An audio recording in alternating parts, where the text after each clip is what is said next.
Bum bum bum bum bum bum bum bum bum bum bum bum. The Peter Shitshow. Bum bum bum bum bum bum bum. I had a shitty experience just earlier today on my way to the board game meetup.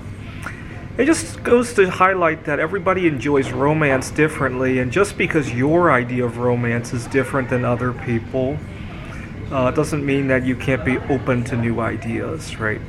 And unfortunately, it seems like the older somebody gets, the more they forget about being flexible to new ways of life. Younger people never seem to have a problem with my being auto-romantic. And in fact, they think it's the coolest thing in the world. But older people, your millennials, or your Generation X's, and especially your baby boomers, seem to take offense at the idea that somebody else can enjoy their life a little bit differently.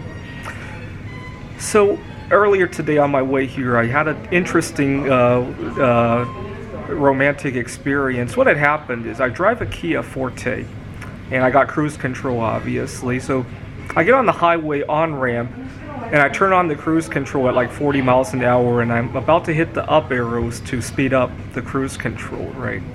That's a modern cruise control. But I get on the highway at about 45 miles an hour, and as I'm looking at my dashboard, I can't believe my eyes. The car's getting like 70 miles to the gallon. And that was the most beautiful thing I ever saw, and I didn't want to disturb that, so I kept the car at 45 miles an hour. Now keep in mind, there's 3 lanes going that direction. Everybody has a way around me, but some people decide they need to grief me anyway, and they switch to the middle lane just to honk at me and give me a finger. I'm not in their way or anything, and I just can't explain it. I got this big, it's almost a romantic feeling. You know, I've dated a few times, and I can attest the romantic feeling I got toward the car dashboard. It was much more strong than my romance toward any other human of either gender.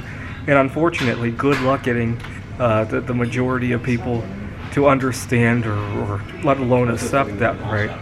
And that's a big problem at work. I mean, nobody's going to see me drive 45 miles an hour at my job, but what they do see is me wanting to take time off for things that they think is trivial, right? Like coming here to the board game meetup, like going to vacation alone, right? Spending Christmas alone. He can give that up. So I was talking to my boss last week about the schedule this week, and he really upset me because I asked him, well, do I have any hours next week? He looked at his computer, he looked at his notes, he said, no, but would you mind being around just in case, because these students really need you? And I'm thinking to myself, he often calls and says there's a student needing me in 20, 30 minutes. And I say, well, how about, can you let me know at least 2 hours ahead of time? And the reason for 2 hours is it opens up a lot of things that I can do. I still can't leave the Phoenix area, but at least I can go to the Desert Botanical Garden, I can come here to the board game meetup. So that was a compromise in between, but he saw that as a big compromise. Meanwhile, my colleague is away at Disney World in Tijuana and all the popular Las Vegas, all the popular things, and he sees me wanting to go to the Desert Botanical Garden as a big ask, right? Anyways, everybody enjoys romance differently. Thought I would point that out and be open to that. This is the Peter Shitshow.